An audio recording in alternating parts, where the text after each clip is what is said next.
మూతడుతున్నాడని, అలాగే దేవాలయం పడగొడితే 3 దినాల్లో తిరిగి లేపుతానన్నాడని, ఒకటి కాదు రెండు కాదు అనేక అబద్ధపు నేరాలు ఆయన మీద మోపేశారు. ఇప్పుడు నీ కుమారుడు రోమా ప్రభుత్వం చేతిలో దేశద్రోహిగా చనిపోబోతున్నాడు. రోమా ప్రభుత్వం కుట్ర, ఆ కుట్రలో భాగంగా నీ కుమారుడు ఒక ద్రోహిగా చనిపోబోతున్నాడు, ఒక దుర్మార్గుడిగా చనిపోబోతున్నాడు.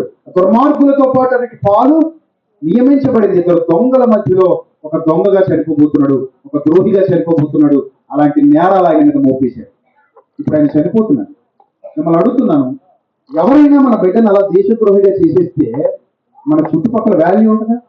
నీ కొడుకు దేశద్రోహ నేరం కింద అరెస్ట్ చేయడట్టుగా, నీ కొడుకు ఏదో భయంకరమైన పని చేస్తే ఉరి చేశారట్టుగా, నీ కొడుకు ఏదో నీచమైన పని చేస్తే అక్కడ అన్యాయంగా చంపేస్తున్నారంటగా, గౌరవంగా ఉంటుందా? మనకి విలువ పోద్దా?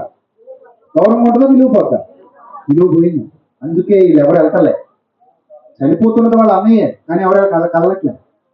చివరికి మరి కూడా కదలకుండా ఉంటే ఆమె పేగు బంధానికి విలువ